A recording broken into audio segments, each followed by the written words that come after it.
diversas patologias, porque muitas das vezes você depara com um caso de lesão medular, é muito difícil. Acho que a melhor forma que você tem para poder fazer é analisar topograficamente essa lesão, você saber onde é que essa lesão está. Então, conhecendo anatomicamente os espaços da coluna vertebral, a gente pode, de alguma maneira, exemplificar, e a aula vai ser muito mais disso, a gente exemplificar casos pelo compartimento da medula onde você vai ter. Então, um caso de lesões extradurais, ou seja, as lesões que estão por dentro do canal vertebral, mas fora da dura, por fora da dura, a gente pode ter várias causas.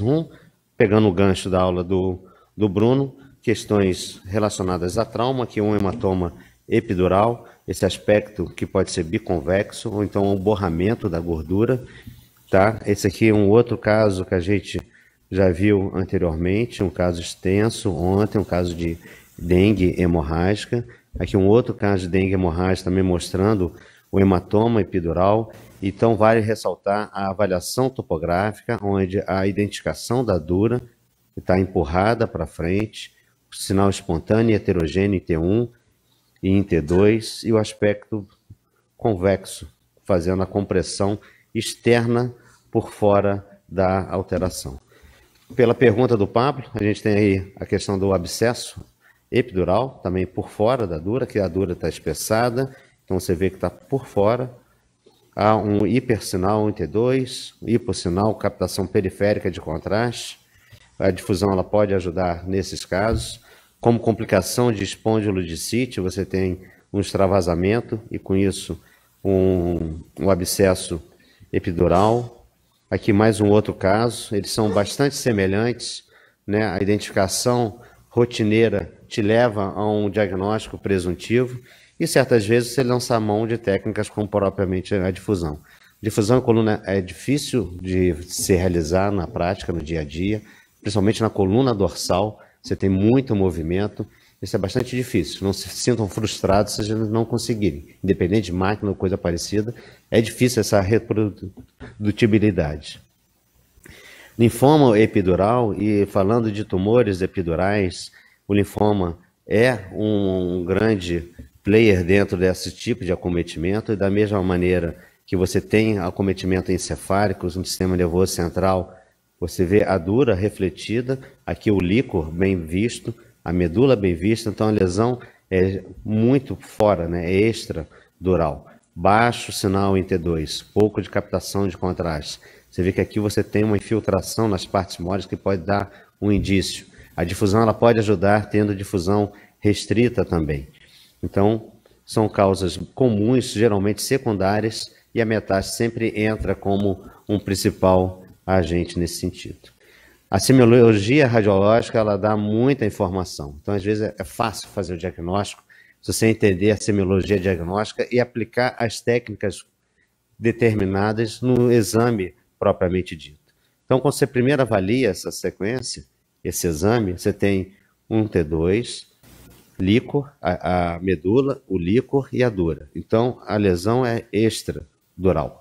Ela tem hipersinal no T2. Isso pode ser o líquor, igual, pode ser sangue, geralmente, ou pode ser gordura, que o sinal também se assemelha.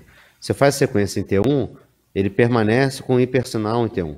Hipersinal em T1 ainda pode ser hemorragia, mas não é mais líquor, pode ser gordura. Você faz o FET7, saturou. Então, você tem gordura ali dentro. Você faz contraste, capta bastante contraste. Você juntando tudo, você forma o nome da alteração, onde o lipoma epidural. Então é fácil, quando a semiologia radiológica bem empregada, você faz diagnósticos brilhantes de uma maneira muito simples. Lesões mais comuns, agora a gente passando para dentro da dura, mas ainda respeitando para fora da medula.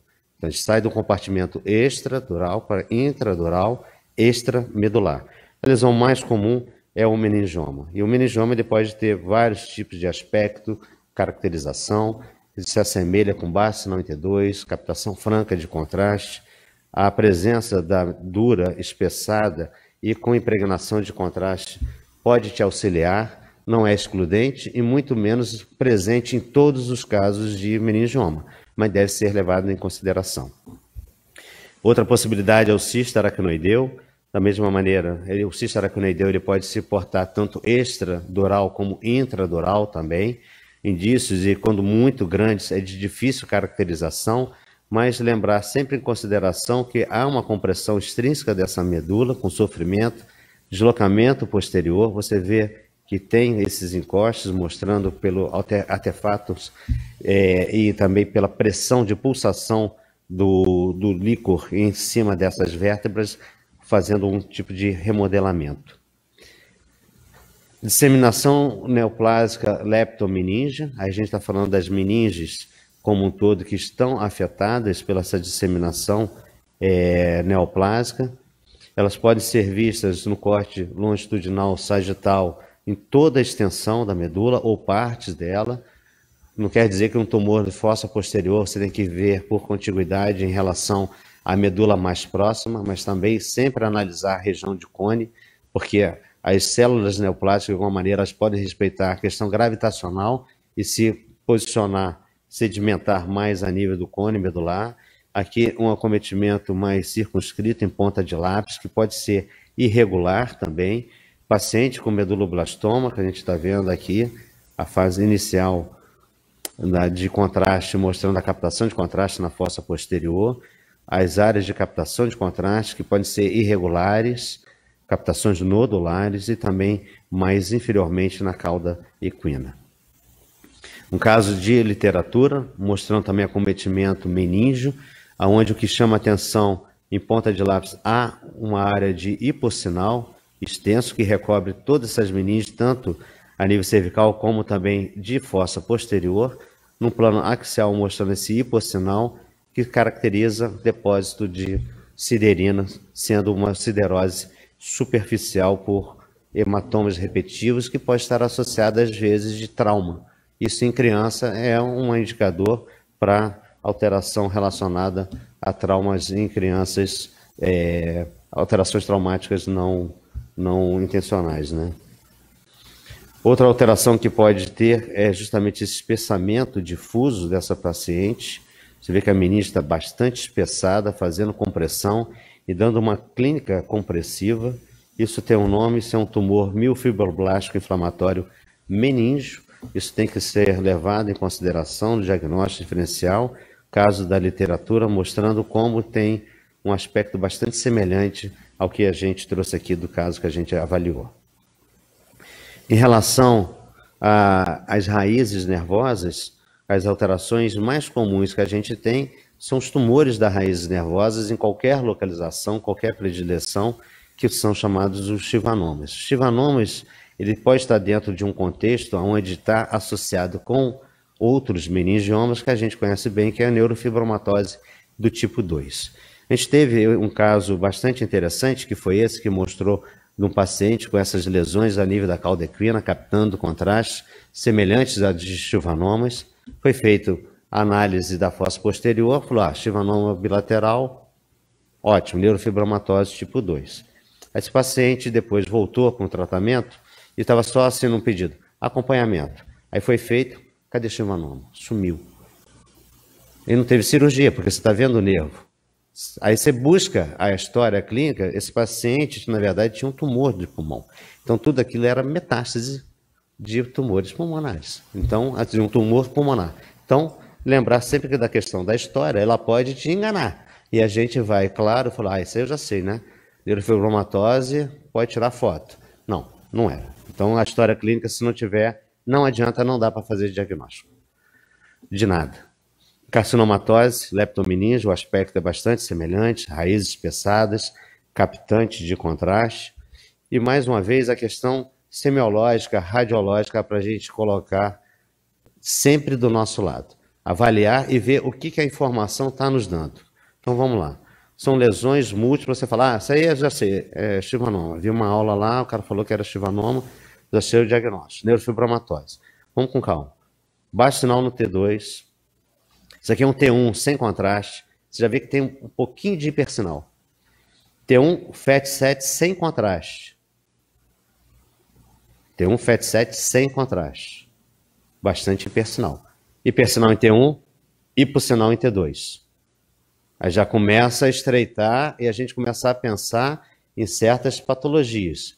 Porque dá muito isso, melanoma, né? A gente pensar nessas patologias. Captação de contraste, captou? Olha aqui, captou. Né? Compara um com o outro. Então teve captação.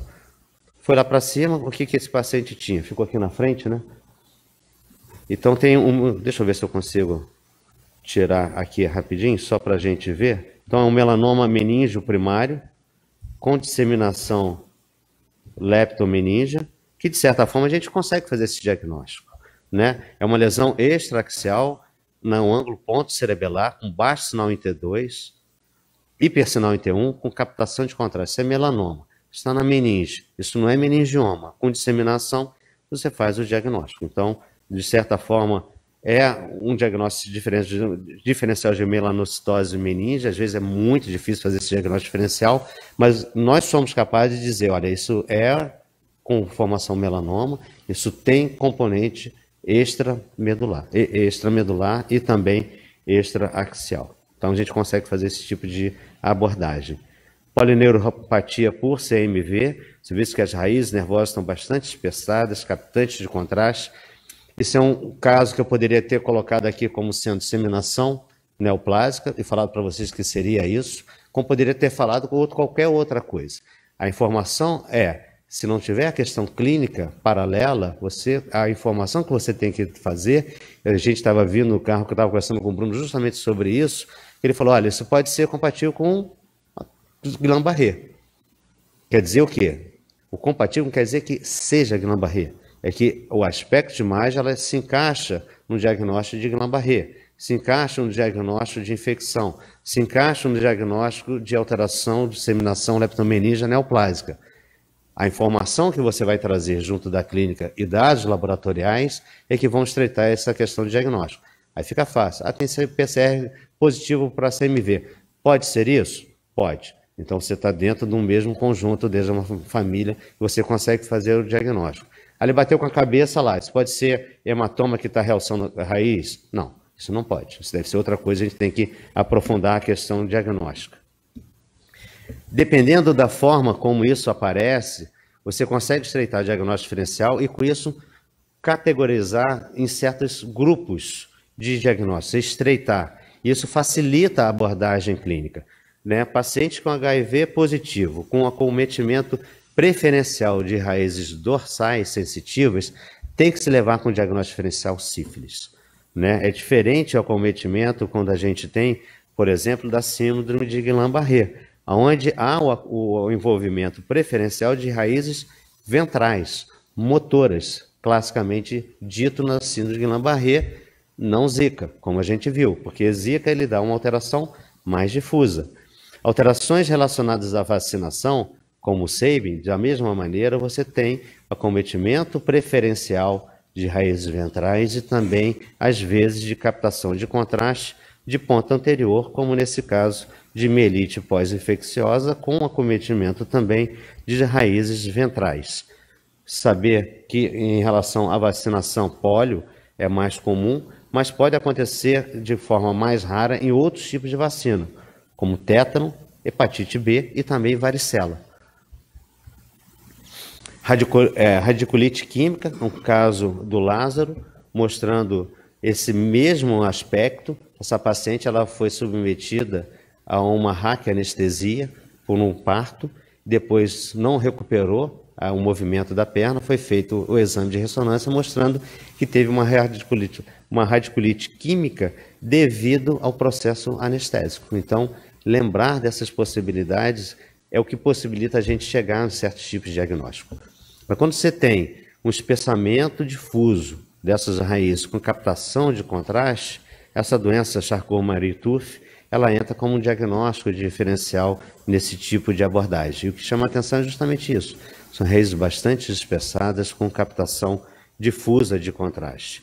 E a polineuropatia desminimizante inflamatória crônica, CIDP ou PDIC, isso depende se você usa a nomenclatura inglesa ou não, a informação é praticamente semelhante, né? Espessamento difuso dessas raízes e, concomitante a isso, a informação clínica e déficit neurológico por eletroneuramiografia, ela pode apontar para esse tipo de diagnóstico. Lesões de cordão posterior. O que mais classicamente a gente sabe? Esclerose múltipla. Indícios e facilidades que ajudam nessa questão diagnóstica é não somente o cordão posterior. Você tem outras alterações de lesão que pegam também outras áreas e são múltiplas. Pode estar concomitante com alterações encefálicas e com isso essa abordagem fica um pouco mais fácil para a gente. Lúpus é um outro tipo de alteração que também gosta mais de cordão posterior. Mas da mesma forma que a esclerose múltipla não é apenas na região posterior, ela pode também ter em outras localizações. Então, se tiver uma lesão em região posterior, mas outras múltiplas, levantar como diagnóstico diferencial essas duas possibilidades. A mais clássica que se tem e é descrita é degeneração combinada subaguda por deficiência de vitamina B, aonde o acometimento posterior, junto com a anemia megaloblástica, elas dão um indício desse tipo de diagnóstico. Ela é mais extensa, é realmente mais posterior, como a gente vê aqui, então isso facilita um pouco esse tipo de diagnóstico. Ou seja, paciente que tem esse tipo de alteração, como que está o hemograma? Como que está a dosagem da vitamina? Então você de alguma maneira consegue estreitar esses diagnósticos diferenciais. HIV, mielite, também classicamente há um cometimento de cordão posterior, tem que se entrar no diagnóstico diferencial. Uma coisa bastante interessante, que às vezes é um pouco confusa e se confunde um pouco, é a questão de degeneração valeriana. Degeneração valeriana, quando se fala com o radiologista, simplesmente vem a ideia do pedúnculo do trato córtico-espinhal. São vários tratos que podem estar acometidos por várias questões, sejam elas disseminação neoplásica ou alterações relacionadas a traumas, AVCs ou qualquer outra alteração que lese uma parte desse trato. Então, uma das formas, como vias nervosas, a medula também no trauma, você faz uma secção. A medula você tem fibras aferentes e eferentes. Quando você faz essa avaliação e vê realmente que tem alteração para cima dessas fibras mais posteriores ao trauma, são fibras que sobem. Então você lesou num ponto, fibras que estão subindo, e fibra que sobe na medula são fibras sensitivas. Elas preferencialmente estão no cordão posterior. Então aparece uma nova área depois do trauma. Não é que tem mais uma nova lesão. Isso é consequência do trauma que você teve. E da mesma maneira, as fibras a partir daquele ponto onde teve a lesão do TRM e elas descem, são do trato córtico espinhal. São mais laterais, a gente vai ver depois mais à frente. Isso aqui é um caso da literatura mostrando justamente esse tipo de analogia. A porção mais posterior mostrando as fibras superiormente, que aparece uma nova área depois nesse acompanhamento desse tipo de paciente. Tá? Andando um pouquinho mais, um paciente que tem uma raio-x com infiltrado reticulonodular difuso com linfadenomegalias. Isso se a gente estivesse falando de uma plateia mais heterogênea, pessoas que têm a noção de uma radiologia mais geral em relação a tórax, isso o cara fala, isso é sarcoidose. Isso fica fácil para eles. Então, da mesma maneira, a gente tem que fazer o contrário. Se você tiver paciente que tem a captação de contraste, que forma esse tridente do... Qual o nome do cara lá? Do Netuno, não? Aquaman. Ela falou que é Aquaman. Então, você tem essa informação de captação de contraste nesse sentido. Pergunta se tem alteração pulmonar. E se não tiver alteração pulmonar, faça um raio-x de tórax. Que aí o diagnóstico ele pode ser muito mais fácil. Ah, não, tem alguma coisa pulmonar, mas não sabe o que é. Faz um raio-x, vê se tem linfadenomegalias, vê se tem infiltrado retículo nodular. São casos de sarcoidose. Então, sempre pensar nesse tipo de possibilidade. E sarcoidose, ela pode ter essa captação de contraste mais posterior, de forma mais leptomeníngea e de uma maneira mais nodular. Isso aqui é um outro caso, mostrando também mesmos tipos de alteração, e você vê como que as coisas se repetem, né? Realmente, alteração mais posterior e essa captação de contraste mais difusa, que é visto em todo o eixo e ao longo do neuroeixo. Como a gente já viu, alterações também posteriores com captação de contraste de uma forma difusa, levando a mielite, como nesse paciente, aqui demonstrando essa captação de contraste mais a nível posterior e extensa, pegando toda a medula. Paciente tendo histórias de AVCs, outros mais centrais, com áreas de vasculite, como a gente vê bem aqui na imagem do TOF, do paciente jovem, levantar a possibilidade de uma mielite sifilítica, como nesse caso. Realmente a gente tem visto bastante casos de sífilis atualmente. Porção central. Primeira coisa da porção central é a questão de infarto medular. Infarto medular não é tão assim comum como a gente possa pensar, pode estar relacionado a cirurgias com circulação extracorpórea, que é o classicamente descrito, pode ser uma predisposição mais anterior, por questões de vascularização e do território mais anterior, principalmente pela artéria de Adamkiewicz, mas lembrar que trauma também pode dar esse tipo de alteração. E o que sofre mais a parte anterior central, porque a substância cinzenta está concentrada mais medialmente, ao contrário do cérebro, que é o contrário, né? A substância branca é mais central. E que sofre mais rápido é a parte cinzenta. A gente teve uma aula, né, da professora Isley sobre hipóxia neonatal, mostrando que a parte da substância cinzenta é que sofre primeiramente. Esse é um outro tipo de infarto medular, onde há uma predisposição da porção mais anterior da medula. E a difusão ela pode ajudar, né? O Bruno estava comentando, se você tem alguma suspeição, você usar mão de uma ressonância fazendo a imagem da difusão e lembrando, mais uma vez, tecnicamente, realizar a difusão de medula cervical é mais fácil do que em relação à área dorsal. E aqui um esquema mostrando a questão da vascularização como um todo. Esse aqui é um paciente que teve um CA de laringe, tem indícios indiretos que começam a te levar para um certo tipo de diagnóstico. Primeiro, essa lipossubstituição da medula, da coluna, mostrando o campo de radiação. Então, um paciente que teve uma radioterapia. Aparece uma lesão nova com captação de contraste, tem que botar um diagnóstico diferencial, radionecrose. Radionecrose também acontece na medula. E ela não é tão infrequente assim. Tumores de fossa posterior, tumores de orofaringe, sempre que estão sendo tratados com radioterapia, dependendo, tem que pensar numa mielite relacionada à radioterapia.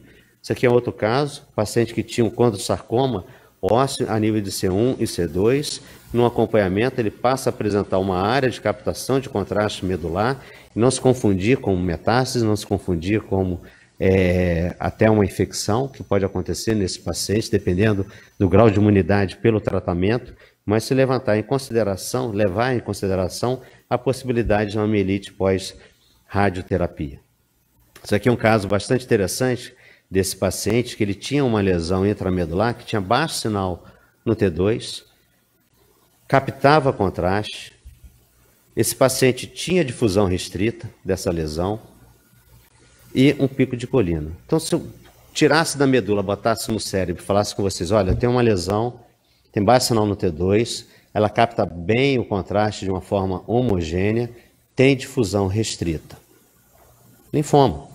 Então, independe disso. A semiologia radiológica, se bem empregada, independente de onde você está, torna as coisas muito mais simples para a gente. Esse paciente é no caso de linfoma. Casos como mielite por CMV ou coisa parecida, é difícil você falar, não, isso é uma mielite por CMV, que eu consigo identificar, esquece. A questão é você dizer, olha, isso pode ser uma coisa inflamatória infecciosa. O cara vai lá, puxa o líquido, faz exame de sangue e chega no diagnóstico mais etiológico preciso. Esse aqui é um outro caso mostrando que alterações de captação de contraste nem sempre estão relacionadas a tumor, nem sempre estão relacionadas a inflamação ou mesmo infecção. Tem outras causas indiretas que podem levar a áreas de captação de contraste. Isso aqui é um paciente que tinha uma MAVE, onde você tem uma estase com hipersinal a nível do cone, e essa estase ela pode levar a uma captação de contraste. Então, não pensar que isso pode ser um tumor ou coisa parecida, mas sim uma estase devido a uma fístula arteriovenosa. MAVE é mais fácil de fazer o diagnóstico, alterações vasculares grandes como essas aí ficam uma coisa bem mais fácil. Às vezes, juntar todas as informações clínicas fica um pouco difícil. Se é um senhor que teve um trauma, né? Ele foi espancado, apresentou vários hematomas e ele tinha anticoagulação por causa de stents que tinha colocado coronariano. E a grande dúvida é o seguinte: aborda ou para o anticoagulante? Isso é o nosso dia a dia, é o cobertor curto, né? Eu tapo a cabeça ou descubro o pé. Então, muitas das vezes, esse tipo de informação é difícil você repassar. E ele estava internado e caiu. Isso acontece demais. Quem trabalha no hospital sabe disso. E o paciente caiu da maca. Né? Fica tonto, vai levantar, vai ao banheiro, está acamado, caiu. Aí teve essas fraturas. Né? E ele começou a apresentar uma paraparesia dos membros inferiores. Se a gente for ver, tem uma coisa estranha aqui. Ó. Tem uns negócios meio estranhos aqui. Você avalia a parte da fratura. Quando você faz o resto do exame, ainda persiste essas alterações mais ventrais, que no corte axial parece vaso, né? Parece uns vasos mais engurgitados. Você faz um zoom, realmente são vasos engurgitados. Né? Olha aqui, são vasos engurgitados epidurais. E o que seria isso? Quando você pega a imagem axial e amplia essa avaliação, o que chama a atenção é que a cava está fechada. Tem trombo na cava. E ela pega as ilíacas. Ele parou a anticoagulação por causa do hematoma.